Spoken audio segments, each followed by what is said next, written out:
Hello and welcome to Breaking Breadboards. And if you're joining us online, hi onto the world of YouTube. And if you're joining us in the room, that's even better. Please find your seats and we will get going. I will do a brief intro. My name is Jon. I'm one of the three co-founders of Breaking Breadboards. And we put this together about 2 years ago. And more people keep coming along. So we're obviously doing something right. But you know, it's all fun. So the event is being live streamed. So there is a cameras behind you.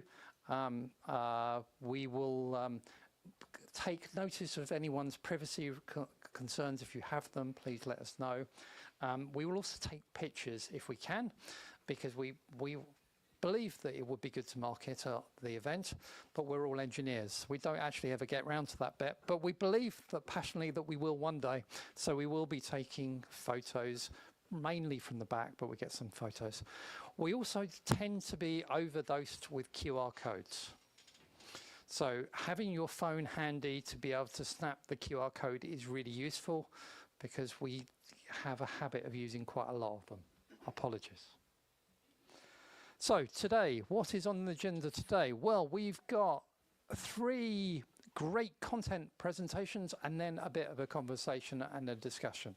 So we've got Mike, who's managed to murder several Furbies and is going to get them and tell us all about the journey of why Furbies don't necessarily do what you expect them to do according to the manual, especially when you're hacking them. And then we've got Richard, who's got machines that sing, which will be really cool, and he will be telling us about the journey, a project in process, which is great because actually they're always much more interesting than projects that are finished. And then I'm coming back to talk about drifting with dignity, which is basically talking about a Mecanum drive robot that I'm in the process of building. Again, it's a work in progress, and hopefully it will drive around the floor. We will then do, after those 3 presentations, do a bit of a panel conversation and Q&A before going into our final conversation, which is about Evolve 26, which is Silicon Brighton's headlining conference, which is going to be on the 26th of June at the Brighton Centre. 3 to 4 times the size of what it was last year, and we have been invited to do some stuff there. So we're looking for ideas of what shall we do and how can we all work together on some of those. So that will be the final conversation of the evening. So for those of you who have not been to Breaking Breadboards before, we're basically try to be the world between where software and hardware sort of meets and does interesting things. Hardware is really cool on its own, software is really cool on its own, but we think that there's a really sweet spot of excitement between the two. And that's generally where we try and sit. So whether that's breadboards, whether that's robots, whether that's IoT, whether that's embedded systems, we're all that stuff, even if it's Furbies. So that's what we're going to do. We exist also in the world of Slack and in Silicon Brighton Slack, and that is the QR code to find Silicon Brighton's Slack channel, and we've got our own area on there where we can continue the conversation after tonight, because we only do this every 2 to 3 months. So if you want to talk about this, if your project's not going quite where you want some ideas, there's a good place for us to find us all and chat. Now, we couldn't do today without help from our sponsors and help for people giving us space to have these events in, generally for free. So our thanks goes to Freedom Works, and this is one of Freedom Works' communal working environments and space. If you're interested in Freedom Works, interested in hiring spaces or meeting rooms or things, there are flyers around in the room. Please grab one and get in touch with those guys. They would love to hear from you. And it's a lovely place. Apparently they have free beer on Fridays, and they are promising to create a Freedom Works on the moon as well. So I'll sign up for that one. So with that, that's the abridged intros. We will do a few more commercial breaks in between presentations as we clear down and set up the new one. But I will hand over to Mike to talk about Furbies. Awesome, thank you very much. What's in here? It'd be helpful if I remembered my Furbies, wouldn't it? Put the working one near me. Which one of these is? Down, cool. Cool, I'll get the non-working ones out because I've had an absolute nightmare with them, so they need to be part of it. We've got a regular little family. There's Franken Furby here as well. I might as well put Franken Furby's skin out because it's terrifying. A little balaclava if anyone wants one. Cool. Awesome, yeah, so I'm Mike, so I'm one of the co-founders of the group. A lot of you have met me before. And this is Fun with Furby. The bottom part will be self-evident once I turn them on because they're very annoying as well as fun. So yeah, let's just roll into it. The timer started, cool. Cool, so I'm pretty sure everyone, oh, we're peeking a little bit, yeah. Don't talk so loud. So I just thought I would put this in there for anyone in the room that doesn't know what a Furby is. So they were released in 1998. They're essentially like little interactive pet toys released by Hasbro. And they basically took over the world as the must-have toy for a very, short period of time. I mean, 40 million the first 3 years was the first iteration of it. There's been 5 or 6 different iterations, and this is the second to last one, which I'll get onto in a minute. The original ones, I'm pretty sure these ones are the same, but it's slightly different. The original ones only spoke Furbish. Believe it or not, they do have their own language. And they were set up to speak more and more English over time as you play with them so that they appear to grow. There's no real AI onto it, which I'll get onto in a second. But yeah, it's kind of internal timers and things and clever engineering. Yeah, it's not actually learning in any way. The original ones communicated with each other via infrared, and then the later ones used ultrasound, and these ones used Bluetooth. And yeah, this was too cool not to put in. I mean, they were briefly banned by the NSA, and I actually have some of the documents from the NSA. So this top one is one of the original ones, which I'll read out in a second. This bottom one is when they realized that the press was onto them, and please stop talking about it because we look like idiots. But my favorite part of this is, I believe these things are called Furbies, but I'm not sure. And the general understanding was that they were listening in the room and then they could parrot things back. And the guy went and visited another, NSA agent went and visited another NSA office, and they had Furbies in the office, and he thought someone's going to take this off and listen to everything you said. Even the people that the guy who designed, one of the guys who designed Furbies, said if they'd have ever come and asked me, I would have just told them that there's no microphone on board, the original ones. It's physically impossible unless you've tampered with it, but you know, they didn't, hence this one. And it was quite a big thing in America. So yeah, I think the biggest question you're probably all thinking right now is why on earth have I got 4 Furbies on here? So as Jon said, we'll be speaking later on a lot more about Evolve, which is coming up in June. And what we show there is different community projects, basically. It's all projects that you guys put together, and so that's what we did last year with great effect. And so my kind of cogs are turning about educational pieces that I can put together to take. I stumbled across a guy online hacking the original Furby and getting it to read his emails and things like that.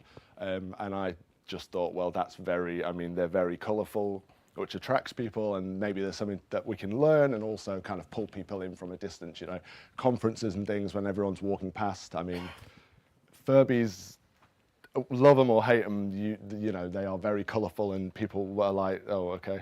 Oh, my timer's stopped, Jon. Yeah, don't worry about it. I died. Oh, no. I need to restart. When did we start? I'll just say I've used 5 minutes. I'll just say I've used 5. Yeah, so that's basically the reason behind it. The original concept was to try and get them synchronized in some way and have them either singing in unison or some kind of Furby choir was the original idea.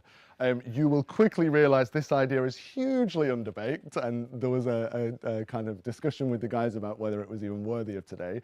But in the spirit of show things that have failed or underbaked, here we are. So yeah, we're not at that stage yet. Ooh, falling over things.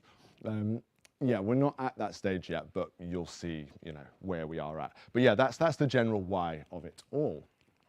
This just gives you a really rough idea of the Furbies. Mine are these ones, Furby Connect, between 2016 and 2018.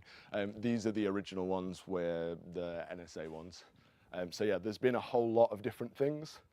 What makes these Furbies interesting, I think, is that they're the first Furbies that connected with the outside world. So all the Furbies talk to each other, and they have different variations of kind of voice recognition and things like that. Whereas these Furbies actually had one of the bigger selling points was the Furby Connect World app, which allows the Furbies to connect with a Android or iOS app, and then you can, these things, I only literally found out like a few days ago, these things are actually joysticks. And please feel free to have a play later. That's why I've taken the back of this. Oh, it's lost this joystick. But yeah, people have like painted them with nail varnish and stuff over the years. This one's got a very crooked joystick, but when you like feel it, it is actually a joystick, and you could play games and get them to jump around, and like it's a button as well. And so it was a huge part of the these are called Furby Connects. So the Furby Connect experience was being able to update them and putting things on them and all kinds of stuff. I was like, I didn't put that slide in. It's me. Yes, so it's probably important to mention there as well that the Furby Connect Act no longer exists. So they discontinued it quite quickly. I think it was only around for 2 or 3 years.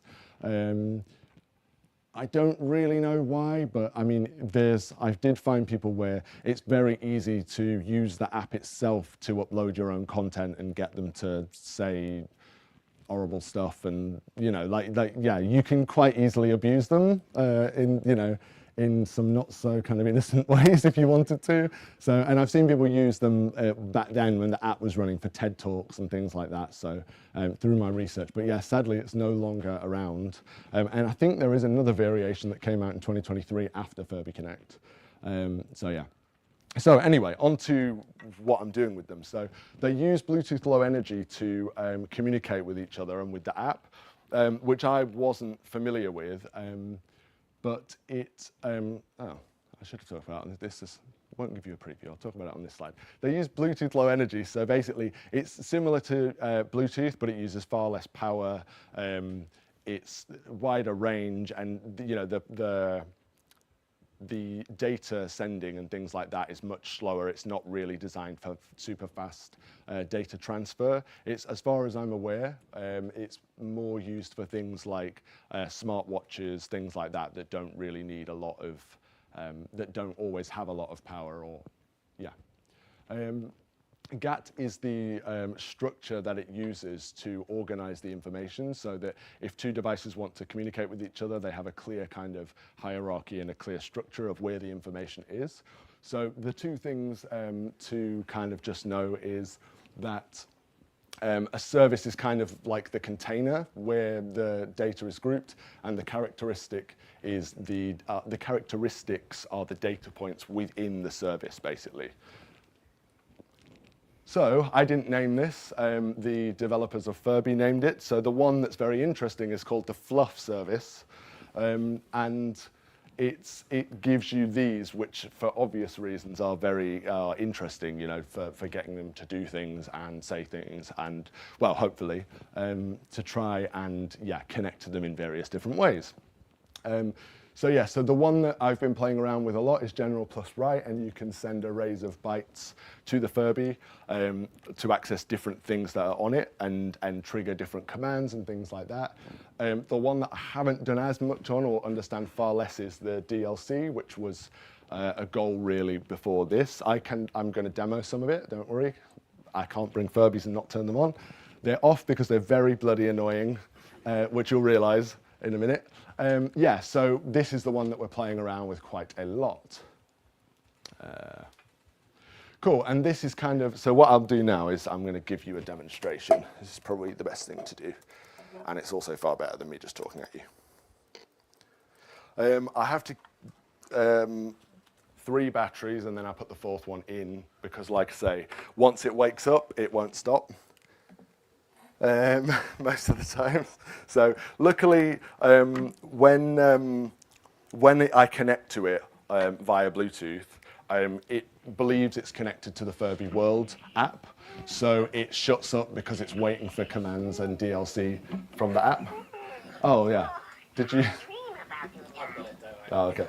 Cameron, I'd never thought I'd have this for any event in my life. Cameron looked at me before this and said, I've got a mic for the Furbies.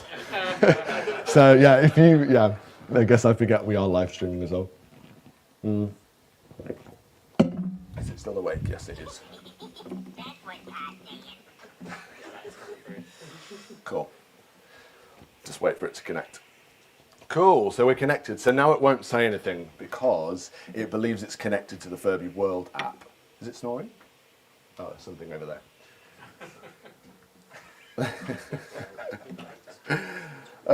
So, you can do very basic things. So you can change the antenna color, things like this. Let me just have a look. You can also put it in debug mode, so you'll see on its eyes here. I don't know, have you got a camera that we can put that up there? Yeah. Camera? Well, I'll leave it on there. Yeah, so it does have debug mode. Hopefully you'll be able to see. Which kind of looks like a matrix thing going on, but it's actually quite useful. It tells you like the sensors that are on board, which way the sensors are. Can you see that? So it has various different pages, and I will leave these out afterwards because I do have limited time, but like as you turn them around and things, it tells you what axis the sensors are on and things, what memory slots are full, which ones are open. There's actually quite a lot of information. It's not the easiest to read because the screens are the eyes, sorry, should I say, are slightly curved, so you end up being like, what does it say? It's not that, I don't think they were ever really designed to be fully debugged, to be honest, but there we go, get rid of it. Obviously, I can turn the eyes off, turn the eyes on. What's funnest with the actions, so the actions which are, I don't need that slide, Cameron, just leave it on there. The Furby's more interesting. Furby's more interesting? Yeah, so the actions just tell you how you, the slide just kind of helps you to understand how changing different things about the byte array triggers different actions that are on the Furby. So I can do some of that now. I've pulled up I've saved some sequences. If I have, please tell me I have. I don't know which one's in. So I wrote down some of my favorites because, I mean, there are, I should have put this on the slide, but someone else has documented the Furby language and translated it all into English, believe it or not. People are nuts about Furby, I've realised. Some of them sell for like £200,000 each.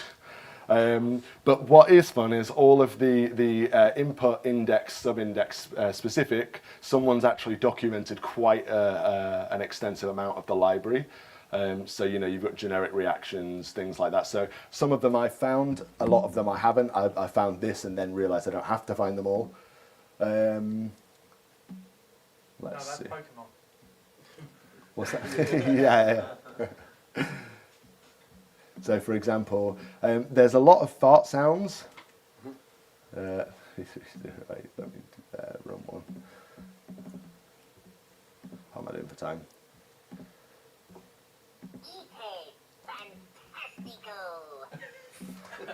Like if you want it, it pretty much has it. Some of them are very, are a little odd.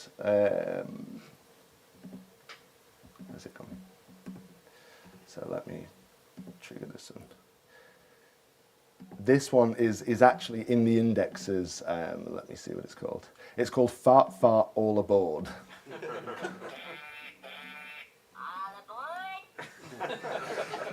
Yeah, so whoever named them, like, and I've still been just going to, like I say, it potentially is going to be a wider project. So I've still been going to. There's like straining fart and like there's so many. Whoever's named them needs a medal in itself because there's just so many different ones basically. I'll show you one or two more, and then I will move on to the DLC stuff. This one's quite fun. It's like a menacing laugh, if I'm not wrong.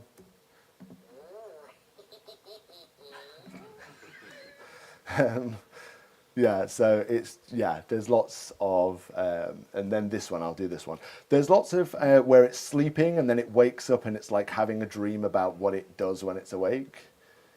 So this one, T1, let me just punch this one in. Only Ninja can speak up on consequences.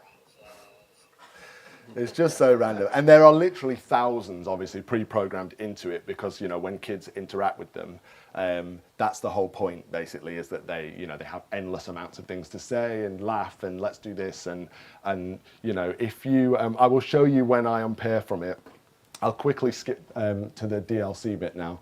So one of the things you could do with the app was download DLC content. So they would obviously be putting in seasonal stuff in the app all the time. And then you could flash the Furby with new DLC content. And that is the next step, basically. I'll get on to what's next. But that is one of the things I want to understand more and try and get some more custom stuff on. I flashed this one with some DLC stuff, but I didn't make this file. One of the biggest hurdles has been actually making the DLC files themselves. There's, as you would imagine, there's very little out there on actually how to put them together. And so, yeah. The official ones, I've seen some people say that the servers are still, the AWS servers are still there and you can kind of request them from the server and things, but I couldn't get that to work. So it's still a bit of a mystery, but this is probably one of the better ones that I found. And as you can see, it still continues to gesture after the sound. And I believe that's because people take existing DLC gestures and files and things, and then they start tampering with them. And I don't think the couple of people I've seen online that have managed to get stuff running on them, I don't think they've actually made it all from scratch. I think they've managed to access an original Hasbro one and then pick it apart, basically, and get it to do different things. There's another one here. Is just, there's something weird about a Furby saying that, but yeah, and then moving through quickly. Oh, sorry, Cameron. Can I have my slide? It's just for a minute, and then if you want to pop it back on these. So basically, the goal from the beginning was not to be sending commands from the computer. I would like to have a microcontroller sending the commands via Python, and controlling them via hardware so that they can be somewhat kind of autonomous, maybe some input, but and then also, like I say, one of the main things is actually their possibility to synchronize together. And I will demonstrate in a second. I'll put batteries in the other one. If I disconnect from this one as well, hopefully it will. Because it's not connected to the app as it believes, so it will just continue with its usual crap. But they have some off-the-shelf kind of synchronization. So when it detects that the other Furby's there, they start singing and beatboxing and doing all kinds of crazy stuff like in unison together. And I don't understand how that works. So that would be something that I would really like to...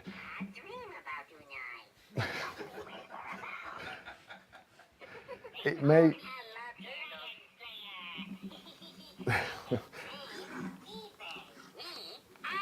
So they're introducing each other. I daren't put 4 together because I think I would jump out of the nearest window. Some of these are broken as well. So this one, has this one got an issue with its eyes? Yeah, so I've had some mechanical issues as well with a few of them. But yeah, they will just get more and more and more annoying the more you leave them on, basically. Yeah, so how parents had these in their houses, I have no idea. But yeah, please shut up. Come on. I do feel like I'm killing them. I'll leave him on. But yeah, so that's the. Oh yeah, sorry, I didn't show you. So they do the sensors when it's not connected. The sensors do operate. So if you turn it upside down. Oh no, maybe I should shake it like this. Oh. You see what I mean? Like normally the eyes spin like a slot machine, like a one-armed bandit. Also, you can like tickle them. You can see on this one it has a wire at the front, which I like pulled apart, but like this is kind of in the fur at the front to kind of detect the tickle and stuff. But yeah, if you turn them upside down, they like sense it. And like, yeah, they have all kinds of sensors and things as well. So yeah, anyway, I'm gonna shut it up now. But yeah, that's essentially what I've been tinkering around with. Hopefully that's been interesting and amusing. And yeah, I'm going to keep tinkering with it and try and get them coordinated, ultimately, is the ultimate goal. And not connected to this. I would like them to be somewhat autonomous, yeah, in how I do that. I don't know yet. There's a lot to explore, and they are actually very well, like, you know, there's a lot packed into a tiny little area, so there's different chips in there that are handling different Bluetooth commands and the, you know, file transfer and things. It's much more complex than I ever thought was inside a Furby. So, but yeah, that's it. Hopefully it's been interesting, and yeah, happy to answer any questions later on in the panel, or I'll leave the Furbies out so yeah, people can have a look at them through the night and stuff. So yeah, thank you very much.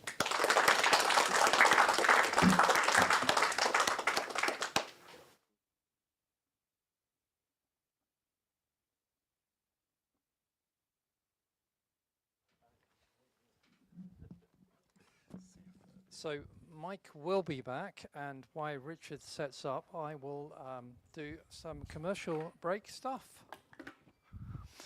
So we couldn't run these events and we couldn't provide pizzas without a little bit of help, and so we've had a little bit of help for some patrons and sponsors. So our thanks once again go to Yeah Energy, who've turned into a really regular sponsor and supporter of the group. Yeah Energy are a small company based out in Worthing who are very much interested in lots of innovative projects. The one that they are promising to come and show us is called the Hey You, which is a display system that they've got for restaurants and things. But I know they've got lots of other interesting ideas. So our thanks once again to Yeah Energy. And if you hear anything about them, please keep an eye on that. And we also have thanks this time for Sopro. And Sopro are one of those companies that helps out small businesses because, you know, generally everyone here is probably an engineer or in that mindset. And when you're setting up a business, you get, you know, a really great product, which we as engineers want to build. And then you need to sell it to people. And that's generally where it goes horribly wrong. So Sopro fit into that space because they actually help create sales funnels of potential clients and help going out and bringing those people in to these new startup companies. So Sopro very kindly have sponsored the event and help us keep going and provide a little cash so we can provide you with pizza and have these events happen. But you can support us too, because we don't just always need sponsors. We do accept cash from you guys, generally via the digital means rather than actually folding pieces of paper. Who uses them anymore? And indeed, you can also buy nice T-shirts with logos on it from our store over there on Teesmill. So please consider helping us keep going, because yeah. Unfortunately, however things have, we occasionally need a little bit of cash. So that's what we're doing. But all that money goes back into the group and into the stuff for our future events. So I think that is the end of the commercial break. How you doing, Richard? Yeah, I'm fine, thank you. You ready for me to start? I am ready.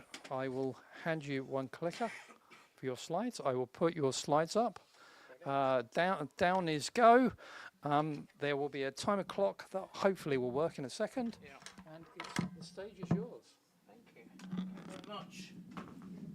Let's just put that. Let's have that round here, shall we? Any idea what that is?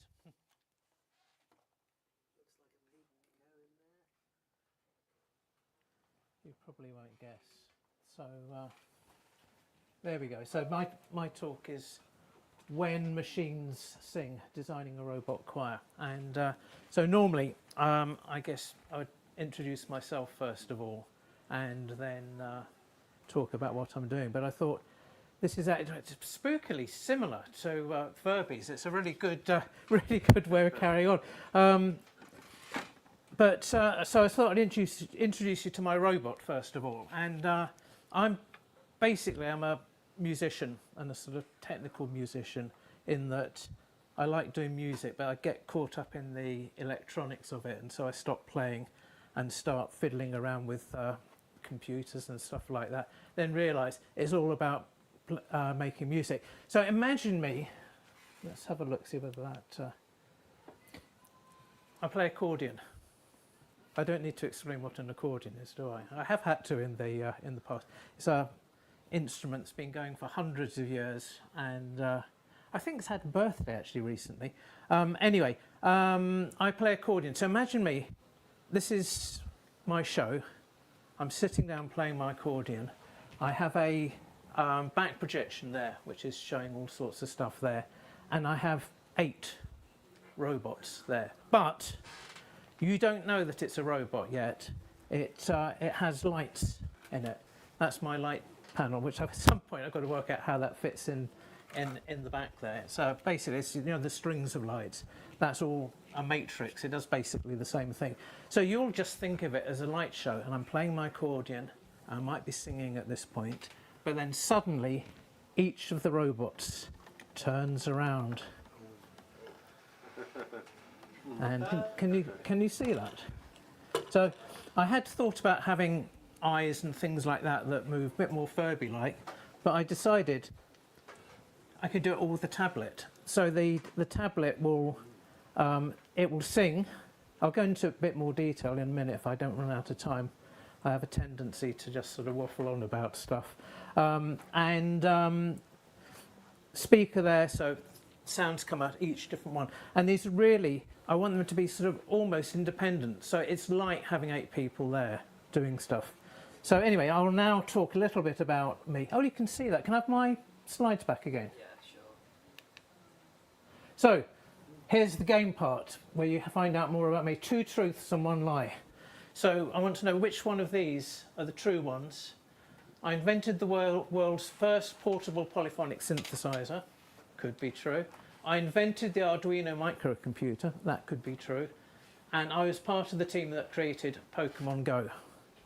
Which one's... Who thinks the first one's the lie? Oh. No one. 1 person. Who thinks the second one's a lie? And the third one? Okay, well, you're actually all wrong in a way, because they're all partially true. They're not completely true, they're partly true. This is my first synthesizer. Did anyone know what that is? Maybe if you've seen it before. Yeah. If you go on eBay, that is £30,000. There's 2 of them on there. I think I paid about 5 or 6. It's one of the very early synthesizers, the same company that made stuff for the Radiophonic Workshop. And this is my introduction to electronics and making stuff. I was playing it and it broke. And so there was something wrong in there. I actually managed to find out what it was, taught myself electronics, and then I thought, this only played 1 note at a time. And I thought, actually, you could move that around and you can have it doing more than 2, 3, 4 notes. So I actually built something that played 4 notes. It worked very well polyphonically, but like a lot of synthesizers then, trying to keep them in tune was a nightmare. So I gave up on that. So partly true. And there weren't actually that many polyphonic synthesizers around at the time. The second thing, the Arduino, before the Arduino. if you're a certain age, you know who knows who that is? The great egg race, but Yeah, that's it. Heinz Wolf. I, with my superb knowledge of electronics from mending synthesizers, I got a job working with Heinz, originally for Medical Research Council, and then we went on and set up the Institute for Bioengineering at Brunel. And we did a lot of work for European Space Agency. We made the original glove box that they used in space. But in order to do it, we invented a small programmable controller that was the same size as an Arduino. It was a single chip and had lots of inputs and outputs. And then in order to make it easy to work with, which actually at the time was really hard because you had to program EPROMs and things like that and blow them yourself. And I worked with a language called Forth. Anyone know what Forth is? So you can see there's a sort of the older people there have heard of it. It was a sort of weird language, but it allowed you to sort of write routines that you could then make up into other things like that, and it was quite good. So yeah, and I then left at some point, and my thing was I was going to become a big entrepreneur doing these small microprocessors, but keeping them very secret. And the sort of ironic thing is now, you never make anything secret, you just make it open to everybody and then hopefully sell services to people. The third possible truth lie thing, the Pokemon Go, which I guess everybody knows about. Years before that, and this is when I moved down to Brighton, I had a company, I've still got a company called Locomatrix, making games for children. They were location-based games. And do you know what Time Team, the archaeology program, this was like a version of Time Team you could play, and I took it into schools and we could dig up Roman villas and things like that. Again, not terribly successful. I think one of the most successful thing, on 3 occasions playing it with schools, children said, that was the best day of my life. And I think if you've made something that you have even one child do that, I think that was enough for all the thousands of pounds I've put into it.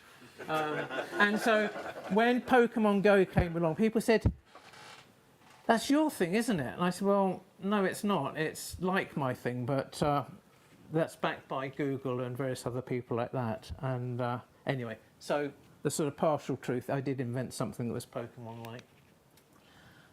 Right, moving on. That's it, they're doing quite well. Accordions. The nice thing about an accordion is, and does anybody play accordion? just a bit. Yeah. What would you say the nice thing about accordion? Is the depth of tone. You've got so many different chords and like there's so much variation of sound you can get. Yeah, yeah. Yeah. Yeah, that's the right answer. I couldn't have primed you better on that. And with the movement, there's an element about having an instrument that you squeeze that you don't get with playing a piano or playing guitar, something like that. The expression comes out of that movement that goes like that. And of course, what was that? What started as being a nice instrument to play, I thought it's actually quite heavy. I want to make my own version of it, and so I did, and that's what I've been working on for a long time. Can you see that there?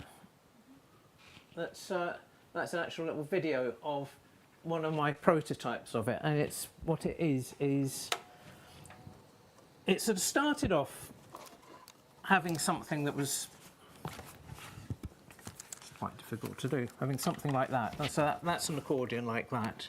And I had a button board and things like that. And I then realised that I actually wanted to have this controller with it as well that would do that. And I thought, hey, what I could do is have 2. So I've got 2 of these things and there. And I thought, well, originally I played around with things like a bicycle pump to get the pressure and use a pressure switch in there to give the... And then I thought, no, you don't actually need any of that at all. You can do the whole thing by having gloves, like Imogen Heap. You've seen the Imogen Heap gloves? And so I built those. I was going to bring those along, but I seem to have temporarily lost them. I've got absolutely no idea where they are. And hopefully I will find them again, because they weren't that easy to make. Or they were very cheap. The Imogen Heat ones, I think £1,000, something like that. If you want to make something like that, I can give you the what I did. And yeah, for about £100 for two gloves. Anyway, so the thing is, you wear the gloves, and as you move these two keyboards around, and this is the other part of it here. If you're interested in all the electronics, and it's two directions, so it moves up and down like that, and it also turns around like that as well, with two motors in it. I think it's rather good, actually, and it sort of worked, but it wasn't quite robust enough. So at some point, I'm going to get back to that and do that. Do that again, and that fits onto there. And so you've got your two things, and I was sort of wearing it like in this, but I think it's too heavy. So what I actually want to do is, I think I'm going to have it on a frame, and so my hands will move around. And apart from that kind of squeezing thing to get a different volume, I thought you can actually do separate things. You can, if you've got, say, something like an electric piano and an acoustic piano, you can actually move it between the two. And if you've got organ like Hammond with drawbars, rather than switching them around, you can actually move them like that. Or you can move something from a trumpet into a saxophone, all sorts of things like that. And that's, again, one of my big failures. I sort of get involved in the electronics, whereas I could sit down with my ordinary accordion, I could have come in here tonight and I could have just entertained you for 20 minutes, and you'd probably be just as happy doing that. And the other thing that I've done here is the bass notes on accordion, which are on the buttons, are arranged in fifths. So you play a C bass note, and above it is an F, and above that B flat, and down below it G. Rather than having an organ pedal, which is basically just a big keyboard, this is a sort of cycle of fifths that I've made here with this. I can pass one of these around, I think. Have a look at that. I 3D printed that from one. That is one thing. And you see if you can work out why it's got two switches on it. Somebody will know. So that's another thing. I mean, let me move on now to, where did I put the? I've lost the thing for doing the. Oh, here it is. Found it. So the choir, that couldn't happen. So one of the other problems that I have a lot of problems. I have a good life, but I do have a lot of problems. When I did a show 2 years ago in the Brighton Festival. It was a back projection. It was me playing accordion and singing, and a person doing percussion. And since then, I've failed. Does anybody play percussion? That wants to play with a weird accordion player. It's been very difficult to get a percussion player, and I suddenly thought, well, I had several thoughts. The actual real thing, I wasn't going to talk about it here, but the real thought was the most successful thing about my show in the festival was a thing about trains. And I thought, what would be really good would be to try and recreate the experience of going on the Orient Express, but doing it on the Gatwick Express. The Orient Express, if you want to go from Paris to Istanbul, then you do it 2 years. Most of the time it goes from Paris to Venice. But if you want to go from Paris to Istanbul, then it's going to cost you about £50,000 a person. Gatwick Express will only cost you, I think it's £36 return at the moment, and back. And so I had this idea of doing, and I will do this project, and I thought I'll do this. And then I realised I couldn't get one person to play percussion with me. What were the chances that I could get people that I needed for this performance to do that, to train them and to keep them all together? So I thought, I'll make a robot that can do it. So this is what it is. So this is one of 8.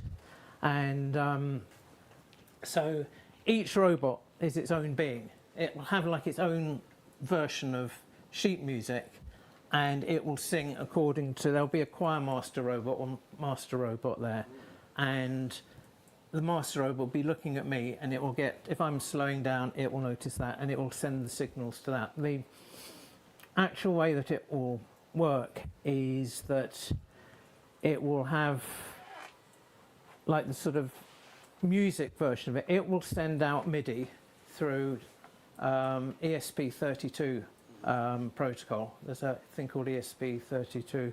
Now I'm just bringing some of this in because you did quite a bit of technical stuff, so I'm showing I can do technical stuff as well. And it was, so yeah, it sends things through the one thing to the main robot. That sends it off through into Ableton as MIDI. It comes back 8 MIDI things into each one of these speakers there. But at the same time, and I need lots of help with this, so anyone thinks that this is a wonderful idea and wants to give help, then let me know, because it's got to, not only when it makes a sound, it's got to change the face on the thing there. So if it's going ooh, that's got to go ooh and ah, and I'm thinking that it's going to have like little routines of probably done using Python to get the different things, to get the different sounds around, and so as each one comes it will do the ooh and the ah and things like that. And I think that's basically it, really. Not as hard as I thought it was going to be. And yeah, so if we now look at it from the other point of view, which is me being back on my stage and playing, this is the sort of the actual hard part that I've got to do. I've got a set of, I think it's 14 songs arranged in 2 sets of 7 that I've got to be doing. So I've got to learn how to do these things, and of course I've chosen some really, really hard things to play. Some of them I can do already, some of them I'm going to have to cheat with and get the choir to do most of the hard work with that. So I've got to get the got to learn the songs. I've got to arrange the parts for 8-part harmonies for the things here, and then I have got to get the oohs and the ahs and things like that. And I've forgotten one thing. The one thing I've forgotten. So the 2 things that this does, it does less than the Furby actually. It has lights in it which come on at the back and the sides at some point. It turns the head round through about 270 degrees, and the other thing, it has a hat that it lifts up, and this hat has lights in it as well, and it the hat acts like percussion. So as the hat goes up and down, each one will be a drum sound. So it could be a drum kit, or it could be Latin percussion or something like that. And I see I'm coming down to just a couple of minutes left. So why don't I just take the top off this and it's very tightly, and that's the inside of it. So this is like the this is like your Furby inside bit. So it's got ESP32 controller there, little board of electronics. It's got 2 stepper motors in it, one which turns the thing round like that, and then the second one, it has a, I don't know if you can see, it's got this sort of linear device there, and as that goes up, these things will be attached to the hat. I can fit that in there. There are 4 of those, and you'll see as I turn the motor, this goes up and down. That's basically, it's not really anything that spectacular, but it I think it's enough for a performance and things like that. And it gets all the power and everything goes in through the bottom there, through the centre. It's got a little board there which is a voltage converter. It comes in at 24 volts, and it then gives the 5 volts for the board, 24 volts for the stepper motor, and a separate supply for the LEDs, because driving this number of LEDs is going to be take quite a bit of power, and the ones in the hat as well.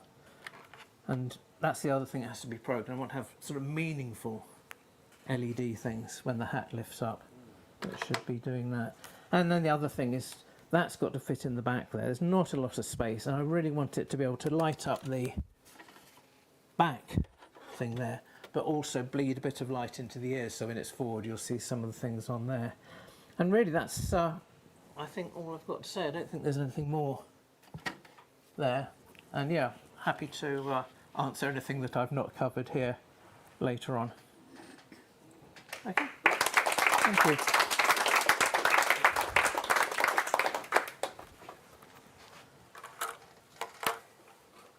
You coming back to do some more adverts whilst I... Mike is going to do some more adverts.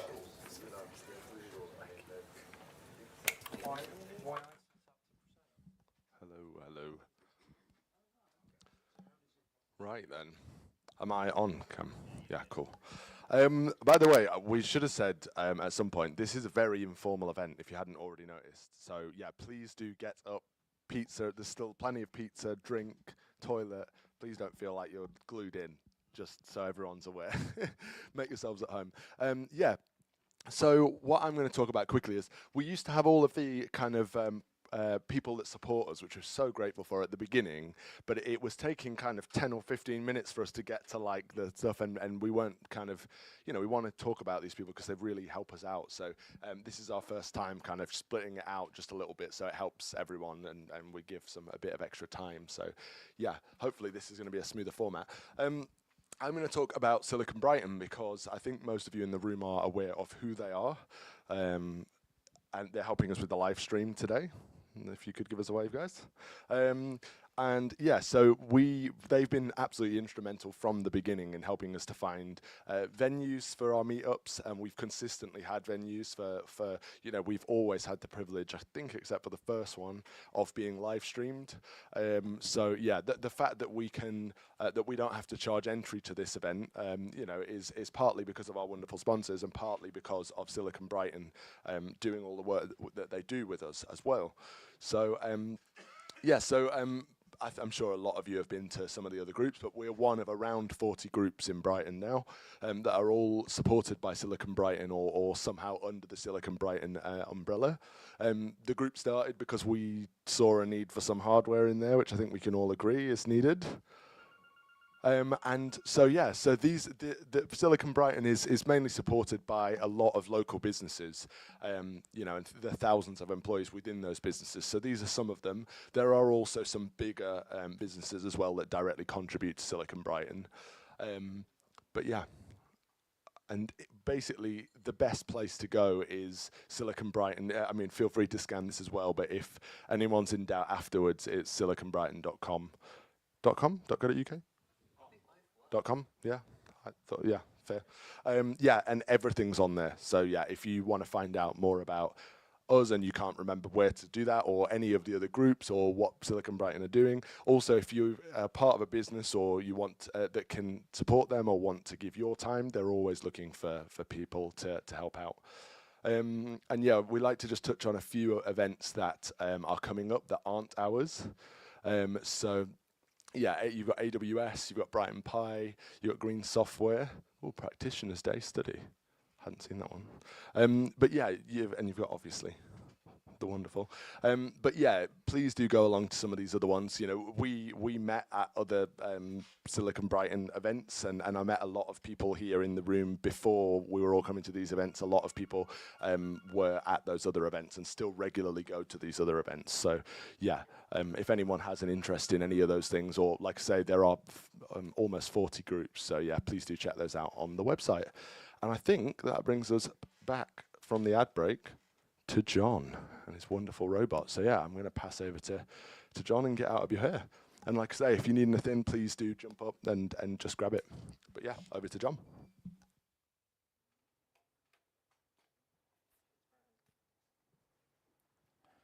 Right, I will start my own timer so that I keep to my 20 minutes too. So, yes, so this is going to be about my wonderful Mecanum Drive project here and my journey. It isn't complete because I don't actually think complete projects are terribly interesting. Really, so you want to see what's inside, and so this is what is inside. I'll tell you a little bit about where he's going and what he's going to become as we go on the journey. But yes, he is an interesting Mecanum Drive robot with a custom controller board that I've built, and he runs something called the robot operating system in order to control him and move him around generally. So, hello, I'm Jon Durrant. I sort of introduced myself earlier, so you know who I am. But as well as running little groups like this and helping us do things like this, I actually do quite a lot of making, and I put quite a lot of it onto the world of YouTube. And so I have a channel called Dr. Jon EA over on Udemy, on YouTube, where I show how I build these things and and my successes and my failures, because it doesn't always go right. And I've got a few bits as well on Udemy platform for training on how to do some of this building stuff. So that's me. So today's conversation is really two conversations, really, because actually in building this there are two bits. There's one, how do I control 4 motors at once on the limited powers of a RP2040 processor or a Raspberry Pi Pico, and then how do I actually make it move, because it's these weird Mecanum Drive wheels that I've not really played with before, so that was quite interesting. So we'll go through a bit of that, and there is warnings, maths involved. Probably for this one only roughly GCSE maths, but it's not as bad. My hexapods are kind of worse because I do lose hair trying to get the maths of those. But so where did this all project start? Well, it really started with eBay, as quite a few of my projects do. And it started with other people's projects that had failed or not got anywhere due to time issues.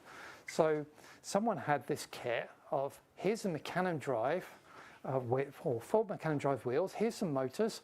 Not entirely sure which motors they were, but would you like, it's available to buy here for a really cheap price. So I did. And then I had the problems of working out, okay, how does it work? What are these motors? How does it all drive? So like a lot of these robots, the motors here are 12-volt motors. They're geared motors, so they have a 60-to-1 gearbox, which I now know because I've tested it. Yeah, so you basically got 6 wires going into each motor. So two wires for the power for that motor, and the other 4 wires drive some electronics on board called an encoder, and it's a magnetic encoder, which means that you can actually understand which direction it's being rotated in, which I suspect might be the answer to Richard's question of why there are 2 switches in his devices. No, it isn't, so you could detect which direction it was being rotated in. Okay, we'll find out the answer when we get to the panel. But yeah, so basically it's those signals. So I need that data back because it's really key that we understand how fast each of these wheels is going. If we want one of these to go in the same direction at the same time, it isn't just about putting the same amount of power into the wheel, it's actually about reading back what the actual direction is of that wheel and adjusting accordingly. So that's kind of where I've been going with this. So to do that, I need to build a controller board that's going to do all of the electronics to control each one of these wheels. Now, I've done that before because I built and I showed you guys last year Rexby1, which is my half-size reimagined R2-D2 style project.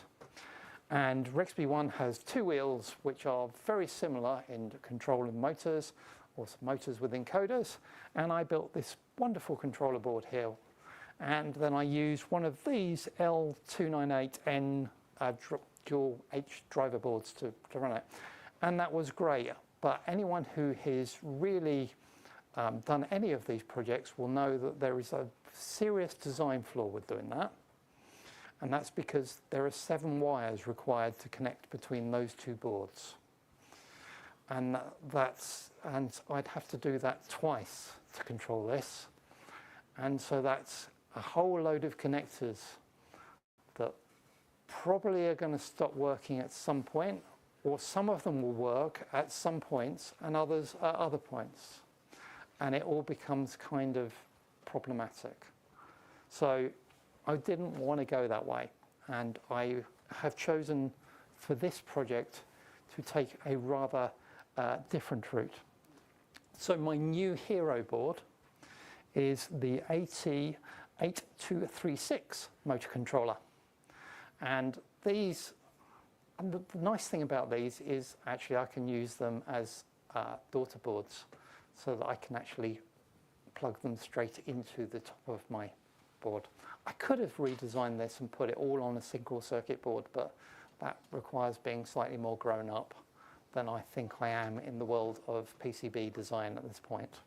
So we went with 2 of those, and placing 2 of those and an RP2040, which is basically a Raspberry Pi Pico, but just squashed to use about half as much PCB space. So that I can get that all onto a wonderful little board, and easy. Well, not quite, because there's a few little bits that we have to worry about here. So first thing is we want to control 4 wheels with their directions.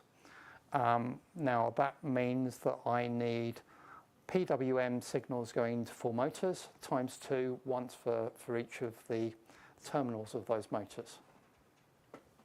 Now a RP2040 has indeed, it does sort of have 16 PWM channels. They're arranged on what they call slicers. It has 8 slices and it has an A and a B side. And you can do PWM out of both actually. So that's how you sort of control it, so that's good. So I can do that, but then I've got to have to read back signals as well from those motors and from those encoders. Now I've already told you that there is a 60:1 gear ratio on that box. I haven't mentioned that actually these motors actually also give you 11 signals per single rotation of the shaft. So that's over 600 interrupts just to rotate a wheel once. Now we've got 4 of them. Then these wheels can run at 360 revolutions per minute. So at this point, we're in the region of about 30,000 interrupts per second. It's kind of not going to have our process doing very much, as it spends all its time answering interrupts. So that's okay, because we've got counters on board on the RP2040. And there are indeed 8 counters available to them. They're part of the PWM subsystem and peripheral. That slicer I talked about, of which there are 8, the B side of that can be used as a counter. If you use the B side as a counter, you can't use the AWM to provide a PWM signal. So I've got a slight problem here because we appear to be using our slicers twice, but I decided to go with that because I think I don't actually need to look at both of the encoders at the same time. I can just look at one side at a time because that will give me enough information to know speed. What it won't tell me is direction. But that's okay because I've put the power in, so I know which direction it's going. And this logic works absolutely perfectly in all theory until you build the robot and then you find out there is one key place here it doesn't work, and that's called stopping. Because when you stop, what you really want to know is, well, firstly, with these motors, they don't stop very exactly. So it overruns quite a lot. And so you want to put in power in the reverse direction to stop it, okay? Now, I want to know is at what point it's actually stopped and what point it has not started going backwards. And that I can't do. So that is the one caveat with the design. But anyway, there we go. That's the design I've come up with. It works, it fits. There may be other options. If I do an RP2350 version, not based on a Pico or Op2 or a Zero, then I might be able to do more because you've got more PWM channels, but you haven't got exposed on Picos or the existing form factors. But anyway. So the other key piece of this is speed and maintaining that speed, because we've got to get consistent speed to be able to drive it. And to do that, I use PID control, proportional, integral, and derivative. I've talked about that here before, and I've talked about that on my, it's a technical algorithm. It's really good, it's really useful, but it does require that you create three amazing values, P, I, and D, constants, and it kind of involves doing an awful lot of tests and drawing an awful lot of graphs to work out what the values of PID should be. So I decided to go a different route this time, and I used the auto-tune PID library, which is written for the Arduino. So I had to port it, but that's okay. It's fine, it runs nicely on RP2040. But that gives me a whole variety of auto-tune libraries or algorithms which I could use to give me the first guess for those values, which saves me an awful lot of time. And it's a really nice library. So that gave me that. The next problem comes into this is the world of inverse kinematics. So we want to tell the robot to go a particular direction at a particular speed. What do I need to do to all of those motors to do that? And that's okay. We just need to do those maths.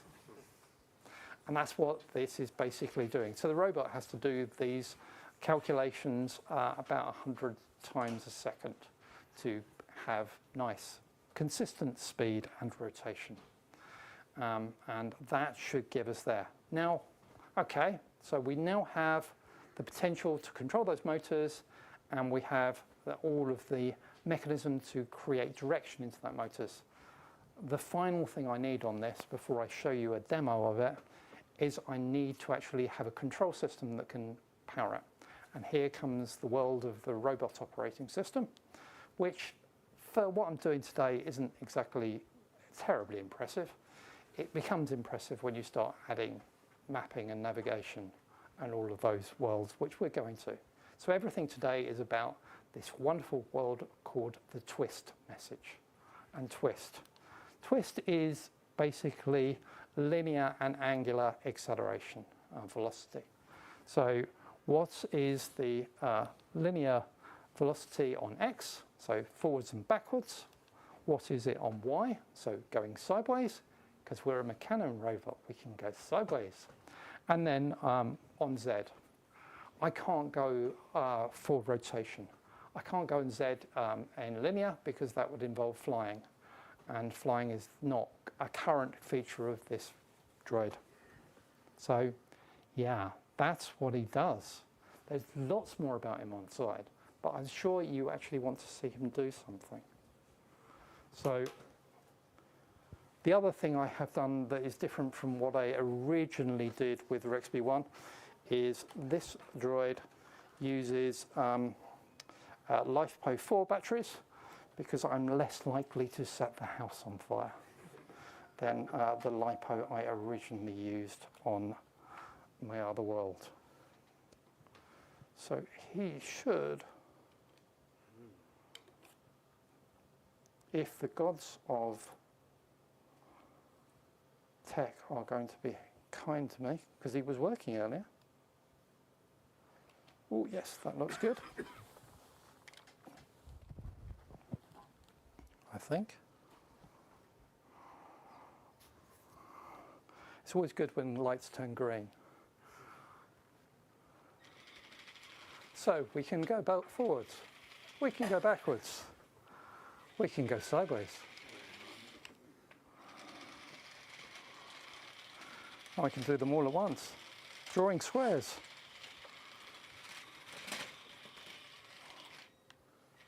And we can rotate, of course. Now, he is actually being speed limited on there. At full speed, looks more like that.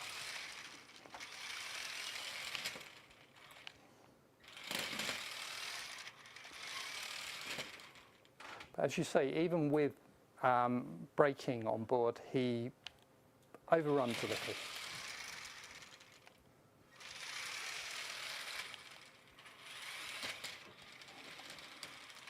But yeah, I'll keep him running for a bit, and we can have a chat, and I can then, you know, insult the other presenters while we're doing our panel. So there we go. That is, yes, my Mecanum droid. Don't need the, and there's more on YouTube. My plan is that he might become something a bit like B2 Emo, if anyone's watched the Andor TV series, Star Wars spin-off, because my droids tend to have slightly Star Wars themes. But they will get reimagined because the idea is for mapping and navigation and autonomous existence rather than just driven around by a remote control. So thank you very much. We're going to go into panel mode. Yes. Oh, sorry, I thought the swap table was next. No, I think that was after. Yeah, I think panel was next. Oh, okay. Cool. Shall we get Richard? Turn off your panel. Can I? Just turn it off because Yep. I'm getting crosstalk.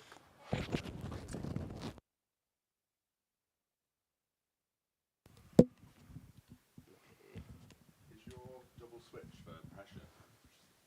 How do you mean? Like, because if you, yeah, give that one to Richard. So, like, if you, sorry, I'm just like getting in a question here, aren't I? Yeah. Because if you play an instrument, you often try and get different sounds by pressing harder or softer, or like you need that nuance. Don't you? Like a piano key. Yeah, okay. Like a good piano, like has like if you press it halfway down, it gives you like a subtle sound. If you press it like if you give it that attack, then it gives it like the sharp sound. Yes, Is it- pressure sensitivity. It's yeah. a cheat on that, and it's a way that most, you know, Yeah, I was gonna say it's two positions, isn't it? It's like the first click and the second. Yeah. Going down the drum. so you're measuring, To an yeah, analog. you're measuring the time between. So it's velocity. Yep. So the time between, if you do it slowly, it takes a longer time between the first one and the second one. Do it quickly, and so you then turn that into the MIDI signal, which is the velocity one. It's not completely accurate, but it's that's how most things work. So that's it. That's why you have the two switches. Nice. You printed it in one piece. Yeah. I thought that was pretty clever. I'm not a mechanical designer, but I was. It was a challenge to do that, and it was actually quite. I've now onto my second 3D printer. My first one was a Ender 3, like a lot of people have. I've actually splashed out on a Bamboo H2D now, which is it's been a game changer for me. That's why I was able to do all the sort of big things like that. Yeah, I've been very pleased with that. And if people don't have a printer and they need stuff printed, you can always ask me, and I may. I was just going to say you need a caveat. Yeah. Well, I don't know. Maybe it's not things that people do, but it seems a shame to have it. It's not working the whole time. So if people have got stuff they want to try out, it's quite good. So Nikhil's got a mic. If anyone's got questions, if you want to put your hand up, Nikhil will run the mic around, just so we've got the live stream going on as well. Yeah, and then we'll pass this mic between us. Anyone got any questions? Question for Richard. Have you investigated Sonic Pi? I'm just imagining Sonic Pi, the application running on the Raspberry Pi, one per robot for synchronizing your MIDI. I know of it. I haven't actually used it. Fantastically easy to play with. Yeah. I'm not a musician at all, Yeah. but as a coder, it's easy to play with, but you can then have distributed control to each of your robots more easily. Yeah. Funnily enough, that isn't one of the things that I'm thinking is going to be particularly hard for me to do. It's, Yes. I think the sort of overall conceptual thing is how do you make, it's quite easy to have a whole set of things doing MIDI. You don't even really need to do them on each of the robots. You could have it done on Ableton and just have it pumped back into it and make it look as though it is. But the thing that I want to do is and I haven't actually sort of worked this out completely, how can you make something as a robot head that will effectively think? So you've given it sheet music, so it is like somebody in a choir, maybe even to the extent that it doesn't always get things quite right. Or that, well, of course it won't, because you'll be doing a live performance, so it'll be going wrong the whole time. But just so it doesn't quite get the sound quite right straight away, and so that you've got it reacting to what else is going on there. So if it's going well, you know, they maybe be a bit more joyous in what they do. So that's it. But I will have a look at that as well. So, whilst I've got lots of questions for you about Furbies, but I'm just. But to Richard, surely this you're playing video in sync across the screens. I know it might be different video clips, Yeah. but it's video in sync Yeah. because the music is the music and the track is the track, Yeah. and you can't go off and jam then, obviously. And then the music is just 8 tracks on the video content. So, and if you want to go faster and slower, well, that's just pitch control. You know, it's just it's like a Resolume problem, or Ableton triggering Resolume, I would have thought. Yeah. So then the question is. Oh well, because you're putting these on an umbilical cord. They're not disconnected from each other. There's like an umbilical cord coming back to a central control point. The coming back into each of them is the only thing that's coming in is the actual sound. It's not even so this thing that works as speaker that's actually giving you the main thing is coming from Ableton, but it's then dependent on what each one of them sends to there. And so as each one makes a ooh, it will also create its own ooh on the tablet. So that the tablet, I imagine, and this is something that I'm open to people that have done it before, how you can record all of that. I was thinking of using this Unreal to act as a overall animation thing that you can then rig to get all the different oohs and ahs that you want. And so I don't think it'd have the power to actually run Unreal Engine on the things, but it can then be ported onto video clips, and it will then play an individual ooh or an ah. Yeah. I don't know. It's new territory for me. I think there's a lot of conversations to be had about that. Yeah. Or just use a Furby. Well, yeah. My question about Furby is that I didn't realise it had its own language. And can you learn that on Duolingo? If only they do have Klingon. Yeah, no, they've Klingon and Haitian and things like that. Yeah. Any others?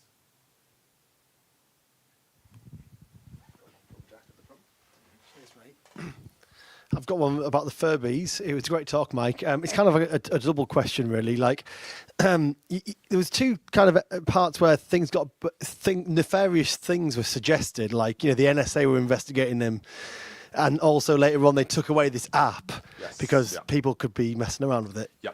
has anyone actually used it for that kind of thing? Any mad stories about where's that paranoia come from about them? I think the NSA, I think, were just being really dumb in that moment. Okay. I think someone started off a conversation, and because it's the NSA and it's all official memos, it like is all documented. I think if they'd have had that conversation around a water cooler or over a pint, Right. someone would have gone, "You're being an idiot," kind of thing. But I think because it was all documented, the press jumped on it and said the NSA are being idiots. You know what I mean? Like they blew it out of, and that's why one of the later responses is just please stop documenting and talk about this because it's dumb, basically. So I don't know. There's quite a lot online of people trying to do different things with them. A lot of stuff with the original Furbies, with the Furby Connects as well. But what I found hard is the app no longer exists, and so a lot of I found a few people online, and because you always start with what's out there, stand on the shoulders of giants. Like there's no point me doing it all from the ground up if other people have kind of done a bit of research. There's an incredible GitHub repo with a guy who just decided he wanted to learn more, so looked at all the Bluetooth packets, and I learned a lot from that. But yeah, generally people saying that they've managed to get loads done is when the app was still around and they're kind of using the actual app itself to upload things. Whereas now that the app's not available, I've never tried to do something like this before, so it is kind of learning how I would do that. And I thought, I'll just whip up some Breaking Breadboards DLC content, flash it on, that'll be a laugh, you know what I mean? And then, that in itself is a real task. And so yesterday I did find a Python library that someone's tried to put together to potentially edit existing ones. But finding existing ones is really difficult. And a lot of them are corrupted and stuff. So it hasn't been that super useful. But. And you said that there's one thing that you were trying to work out, which is how they sync up together when you turn them on together. And then you said that during the NSA kind of madness, the people who were manufacturing Furbies just said, why didn't they ask us? And we'd have told them. Yes. Why didn't you ask the manufacturers how that works? Well, I think probably that's a very good question. I think we have had people speak before where they've gone to manufacturers and they've gone, actually, we'll give you that part, or we'll help you out with that. So that is a really good question. In this case, I don't think Hasbro would be very happy with me tearing their products apart and encouraging other people to do the same. So everything you see online is Hasbro, please don't sue me. Is the first thing in really? They've been very careful to kind of put these licensing things on MIT licensing and stuff like that. And I've seen a few things where people have just bricked their Furbies straight away by trying to send specific commands that just don't agree. And I don't know why it bricks the Furby yet, but yeah. So I think generally, Hasbro, first of all, are just a giant. I don't think they would even respond other than to tell me to probably stop contacting them. But other than that, I think, just general, it's like all the any kind of console and stuff. As soon as you open them, it's game over, really, in terms of And a lot of those consoles, when you get inside them, ironically, a lot of the stuff is not soldered on. It's actually connectors, so you can unplug stuff and attach stuff quite easily. But it's designed in a very, very compact space, so I don't think it was ever designed to be taken apart and replaced. And skinning that one, I had to cut the skin. Yeah, so it sounds a bit darker than I meant it. But they have clips on the face, so you can get the fur off up to the eyes to essentially, I'm assuming, if you wanted to make any electrical repairs to it. But to get the fur off and stuff, you have to make permanent cuts to it to take it off. So again, these things I don't think are really ever designed. It's a very, very clever design for what they fit into a small space, but it was never really designed to I want new eyes in it, I'll just pop new screens in it. It's all kind of one unit inside that fits very snugly. Kind of similar to the kind of what you were saying about your head, it's great having a really snug and there's something very satisfying in that design of it all going in really perfectly, but it doesn't leave you a lot of wiggle room, we're trying to add extra bits and stuff like that. Side note, I have found a very, very niche and strange aftermarket for Furbies though. People mod them. People take them and make a big long snake body. So it's a long Furby. And then, on Etsy they sell for £200 if you want one. If you want a snake Furby. Yeah, or like a demon Furby where someone's put like horns on it and spray painted it black and stuff. That was like 300 quid. So there is actually a lot of people doing crazy stuff with them. But again, it's all permanent. Yeah, there's not really any stuff like that. Sorry, tangent. As another Furby-related question. Yeah, I wondered if you'd done any reverse engineering on any of it. I think there are sort of there are repositories of Android app binaries, or APK packages, which you can off of separate from the Google Play Store, which have sort of archives of apps, so you could presumably get hold of the Android app, and then there are some pretty good tools to take them apart and sort of decompile them. So if you wanted to find out what the app was doing, this stuff may all be documented, so you may not need to do that. Yeah. And similarly, the sort of microcontroller firmware on the in the device itself, depending on which microcontroller has been used, it may be easier or harder to extract, or maybe there might be some firmware update files knocking around, which may just have the binaries in there, and you can perhaps see what's there. But other people may have already done this, so you've maybe limited mileage. Oh, 100%. Well, I think what I showed today is pretty much the expanse of what I could find online, and kind of I've started doing some of my own reverse engineering, but yeah, I think like that's pretty much it. Even the DLC stuff, there's limited stuff. So yeah, now again, I was hoping to be much further on for this talk, but like now it is very much kind of standing at the edge of that like known territory, and like putting two of them together and investigating what's going on Bluetooth wise, and I'm not even sure how they're. Yeah, my hope is that there's commands in there that allowed that synchronicity to be controlled, because it would be great for me to kind of, I don't even know, to be honest, at this point, how you would do it, like flash individual DLC, but get them to kind of be synchronized with separate commands and things like that. So yeah, my hope is that I can find those commands for the stuff that's on board, and hopefully go from there and tweak that. But yes, that is a very good point. I wasn't aware about the historic app stuff, so that's really useful. But yeah, any little tidbits like that will be very, very helpful as I dig into it. Sorry, another Furby question. And please go for apart from being really worried about you psychologically that you're going into the dark world I think my family are at this point. So. There's two things people say about Furbies. One is they're really amazing. Two is, oh my God, they're really annoying. Yeah. And the speed at which you pulled the batteries out proved that. Yeah. Have they got the technology on them to make it more emotionally mirrored for kids? In other words, because you haven't got a mic, so you can't hear whether the kid is speaking slowly or stroking it slowly or whatever. Can it calm down? Yes, but not as far as I'm aware, from just interacting with it and looking at the commands that are on it and stuff, as far as I'm aware, not by interacting with it. So it's very much like a Tamagotchi. Afterwards, I'll put one on and put it in debug. So there's maybe 4 or 5 debug screens, and the first ones are all happiness level, hunger level, things like that. Yeah. So how the Furby behaves, one of those digits in the array controls, yes, it's going to say, hi, how are you? But is it really sad? Is it hungry? Is it happy? You know what I mean? So it does have interactivity like that.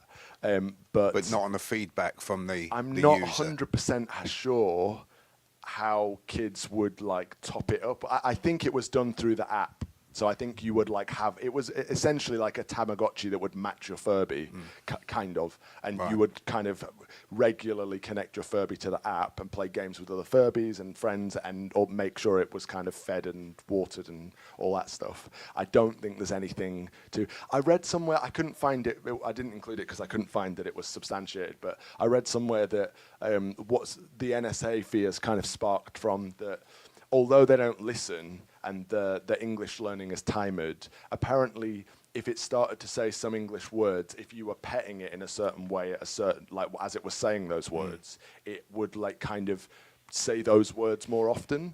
or something like that, or it would. But Because you're giving it positive feedback. yeah, but that was the original Furby. Like I Right. say, they had no kind of Bluetooth or anything, so it was very mechanical. How true that is, I have no idea. You know what I mean? It's like, oh, if you pet it left and not right, it smiles. You know what I mean? You Yeah. get all these kind of urban myths around stuff like this of like, yeah, you can kill them and stuff, and that's not true. You know, I would love to know what happens when everything's zero. I might try and do that. All of those slots are zero, but yeah, I'm pretty. Yeah, I have to remember that it's a kid's toy.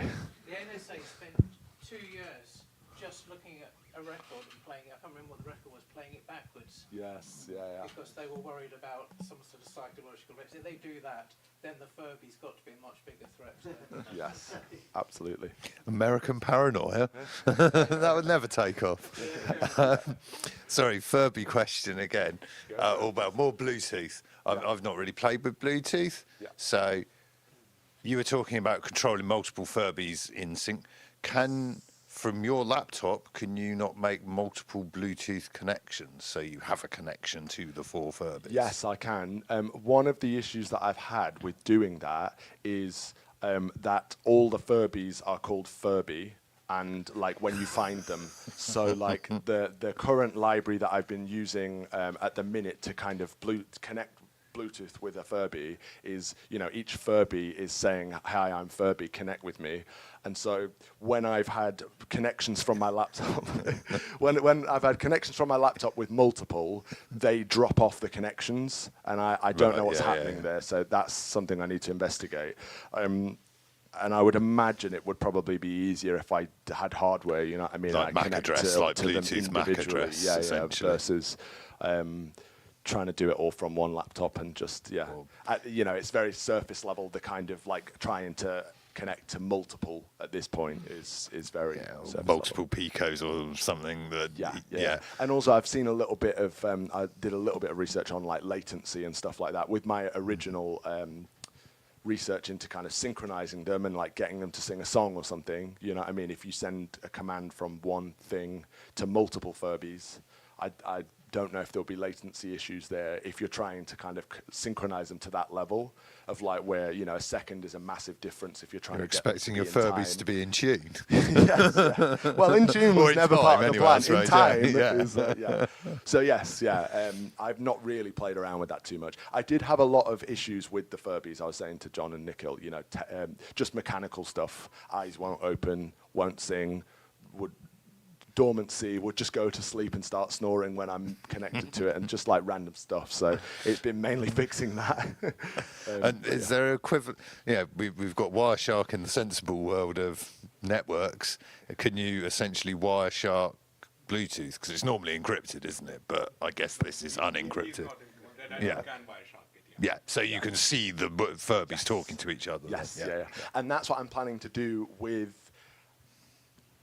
getting them to do what I did there, but like listening in on what commands are going back and forth. Snooping the traffic. It's all on there, you know. I mean, you might not be able to flash it with some of the stuff that was from the app, you know, updates and stuff. But like if you put 4 together, they start singing in like synchronized, completely synchronized. So, you know, it's on there somewhere. I just need to listen in and figure out how they're doing it, and then So is there a broadcast packet in BLE? So you can send a BLE broadcast to be the metronome to your singing choir then. But the receiver would have to be, I mean the software would have to accept those. Yeah, right? So yeah, but that might be how they then. It's already written to accept broadcast packets. Yeah, yeah. There's no point in us doing that. Yeah. It's all in there. I mean, it's just like, you know, brain surgery. It's all in there. Yeah, you've just got to sniff loads of packets and decrypt them or finding out, who knows? Yeah. Just gotta empty out. Is there a protection society for Furbies? I hope not, because they'll be coming after me. Well, one of them is skinned on the desk over there. So, yeah, hopefully not. I think we've got a question on this side. Yeah, as I think. Oh no. Oh, is there one? You could use Flipper to capture the packets. Oh, okay. Yeah. That's much easier. Yeah, people have used Flipper to do that. Yeah. People have used But Flipper that's Zero. replay it as well. Yeah. I was actually planning to get my Flipper Zero today, and because there are some scripts. There are some scripts that people have written. You just wrote them on the Flipper Zero. And I was was thinking of messing with Mike's presentation. Oh, do it now. Absolutely, absolutely. That would have been great. Yeah, you have permission in the future. Question for Mike. Initially, have you considered repurposing any of the I/O? For example, driving Jon's vehicle. No, I think that's quite an easy question. No, I haven't. Need a Furby driver? Yeah, I think Furby driver. I think a singing driver would be even better. Yeah, yeah, that's crossed my mind to mount that other one on something and make it a robot.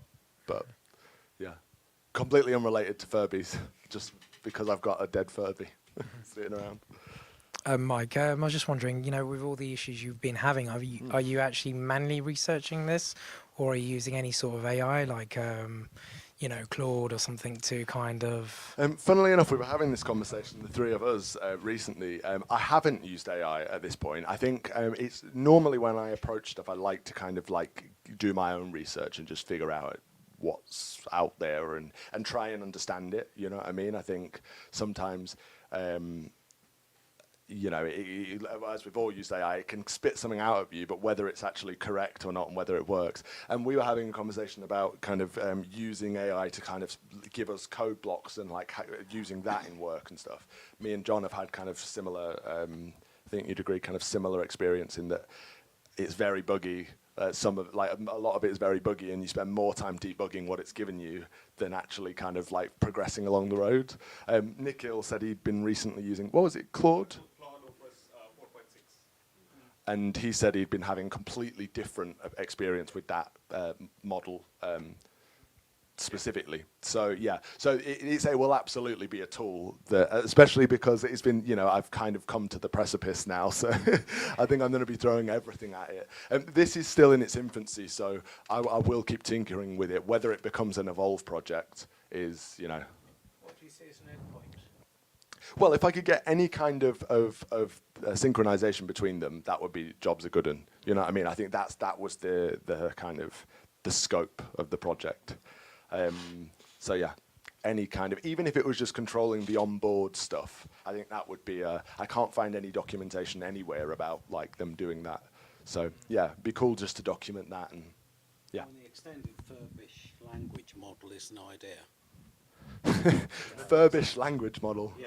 What, like an FLM? We need one. Is that a large language model?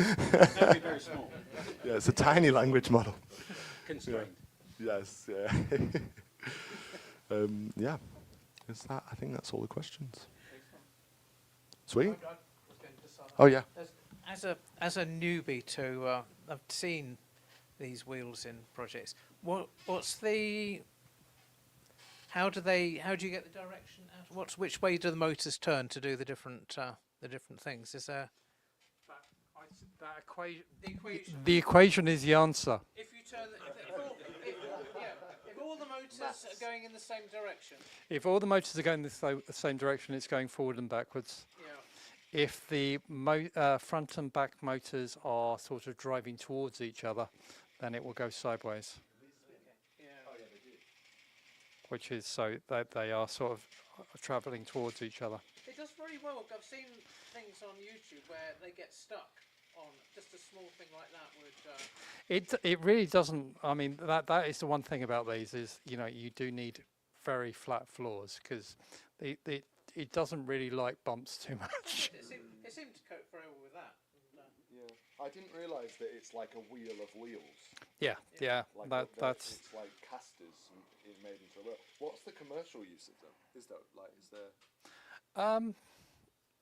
It's very, very cool, but I'm just trying to use them on a larger scale? They certainly get used on robotics and sort of robots moving around factories and things because they are just incredibly adaptable to get into any little space.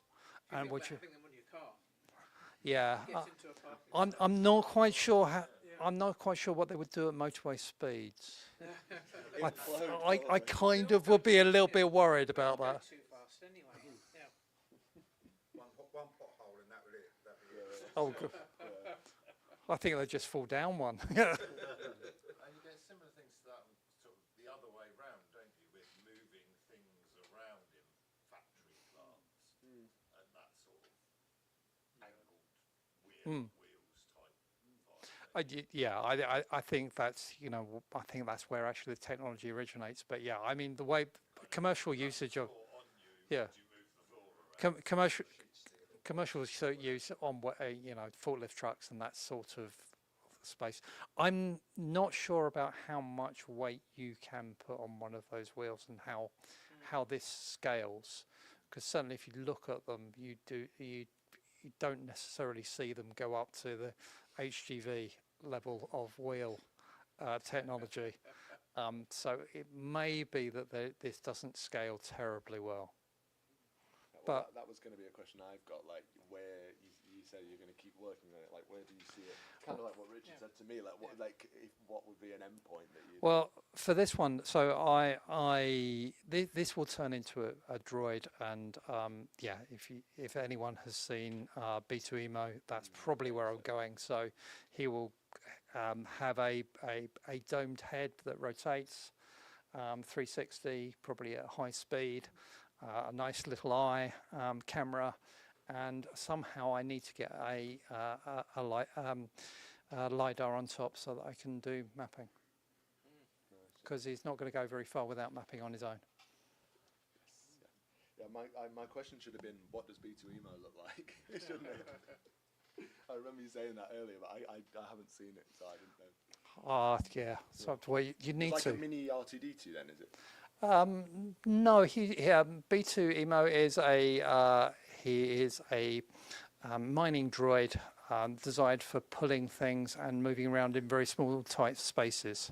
And the Disney versions of them actually use Mechanism drive wheels because he can move in any direction when you watch what he's doing. But he's got a lot of emotion as well as a droid. He's a very old droid with lots of emotion. Hence the speed limiter. Indeed. Can you see combining Richard's project and your project, Jon? I'm always open to intriguing collaboration opportunities, and I can see lots of opportunities for Richard's robots. I can see all three. Yeah, all three. I mean, that could be, you know, maybe another group could be the sort of performance group where you're actually, rather than demonstrating, actually using them as part of a performance. Well, I'd love to see that with Furbies. Well, as the three of us are all musicians as well, I mean, you know, who knows? I would love to see the marketing for that then. Right, shall we move on to Evolve? Yeah, absolutely. Everyone's, That's me. Wheeling out of shot. Is it these slides, Jon? It's straight on, yes. Awesome. How long have I got, Jon? Have I got a time? I'll just grab my drink. No time limit.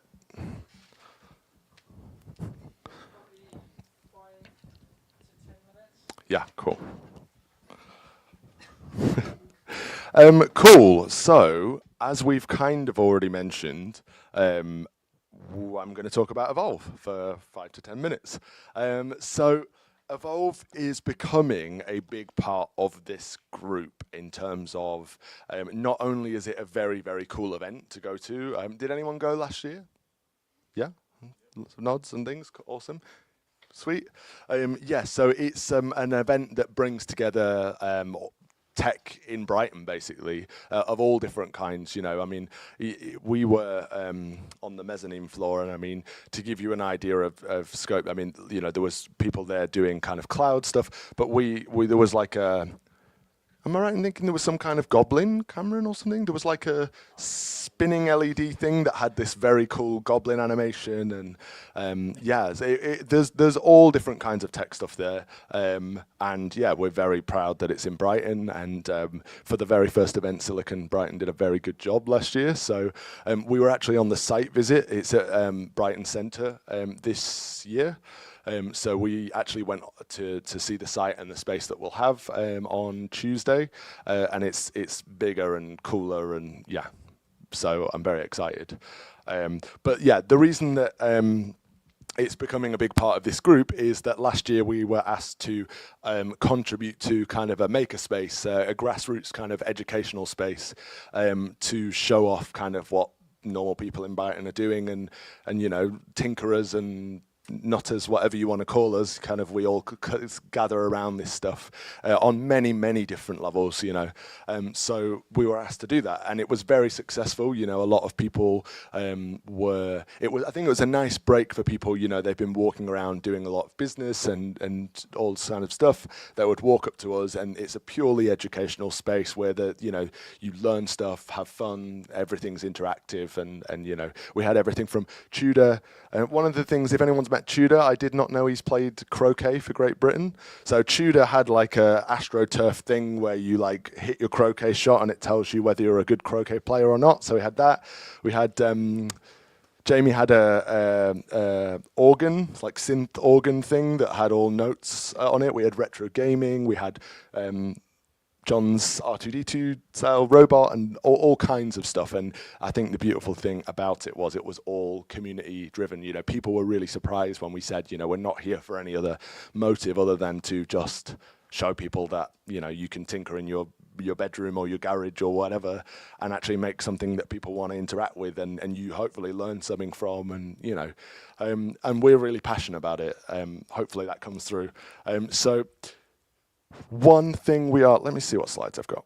Ooh, I've got one slide. I just don't want to do, John, I didn't want to do your slides a disservice if I'm just talking over one slide and there's like 4 other slides explaining it all.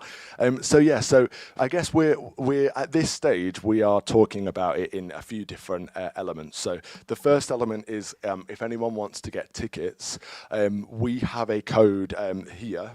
You can scan this or just Breaking Breadboards, all caps. It halves the price of the ticket, and the other half of the ticket price goes to us as a group. So you're not only going to the event, but you're giving that money back to us. The tickets are full price are £40 or £20 if you use our code, and if you're a student, it's £12 down to £6. So yeah, that money really will go a long way and does go a long way to coming back into this group, bigger speakers, keeping the pizza free, which is always a perk. You know, and just allowing us to do what we do in a space like this. Basically, it's a real privilege, and we're not kind of we never forget that, basically, that we get to come and have a laugh and mess about with robots and stuff. So yeah, the other side of it, which is equally important, is we have a space to fill at Evolve this year. So we are throwing out to yourselves, to anyone and everyone, you know, it is it's open, basically. We want to talk to you. If you have project ideas, if you have no project currently, but you'd really like to be involved, whether that's as a volunteer helping us to run the stands or whether that's as a contributor, we would love to hear from you. So I've got a spreadsheet with me tonight, but I'm kind of like leading up the logistics of organizing it and stuff this year. John did a brilliant job last year. So yeah, if anyone is interested, please come and talk to me, and we'll try and grab some details from you tonight. Even if you don't have a project idea, it would just be really good to hear from you if you feel like it's something you want to get involved with. And in terms of projects, what we're looking for really is there are no kind of qualifying things. I would really hate for people to feel put off by, you know, oh, my project's not big enough, or it's not like an insane robot, or like it's, you know, it's just a smaller thing that I've been working on. There is a place for almost any project there. We are trying to, obviously, because it's an event, we're trying to make sure that there's a clear, you know, show of what have you learned through the project, or, you know, we can help to put that together about, you know, to put stuff out on the day, you know, of how people can like find out more about you or learn from the project or things like that. But I wouldn't want anyone to think that their project is not big enough or technical enough or polished enough or anything like that. You know, last year we had all different kinds of stuff going on, and we only had amazing feedback on all of them. So yeah, that's pretty much everything to say. Have I forgotten anything, Cam? No? Cool. Yeah, so that is our involvement. Well, no pun intended. That is our involvement with Evolve. So yeah, please do come and grab me today, or yeah, most of you have me online and stuff. Oh, that reminds me, I'll use up a little bit of this time. Breaking Breadboards has Instagram now. Yay. So yeah, we're always trialing out different kind of formats for this stuff. So Slack has been growing steadily, and we're trying to use that between the sessions. LinkedIn as well. But like Jon said, we're makers and tinkerers first and foremost. This group has grown pretty much solely by word of mouth. And same with Evolve last year. It was a group of really passionate people that came together to make that happen. And no one took a penny out of it. It was just a really fun day. So I'm waffling on. We need to come back to Instagram. What we're trialing now is Instagram, because we have all these photos from the events and we don't do anything with them, and people put a lot of time into these talks and stuff. So yeah, if you want to follow us on Instagram, there's probably going to be a lot more photos behind the scenes making stuff. Definitely going to be posting about tonight's event and yeah, projects and stuff. So yeah, give us a follow. Am I doing swap shop? Why not? Oh, Nicola, are you going to do swap shop? Yeah? You do swap shop. Everyone's people don't want to hear me rattle on for any longer. You can stick around for the rest of it. Yeah, I think there's just the one slide, right? So I don't really need this. Yeah, just a quick thing on the swap shop. It's not really a shop. I mean, if you can just pick stuff up. So I've got some stuff to start us off. There's just some things. It's all free. If you like it, please take it. As makers and tinkerers that everybody's been talking about, we tend to collect a lot of stuff, and it's generally too much stuff. If you think you have the right amount of stuff, please ask the people who live with you. So, and of course, it's the whole reason why I've got all this stuff is because if you guys kindly take some of it away, I'll get like half a shelf free to get more stuff. So yeah, so I mean, if there's like anything interesting, bits, bobs, whatever that you guys have, get them to the next event. And yeah, so that's the whole idea. I mean, this is what we are planning right now. If you have some more serious stuff that you might want to sell or something like that, we could think about that. I'm not sure. This is just an idea to kind of gauge interest. So that's what it is. Thanks.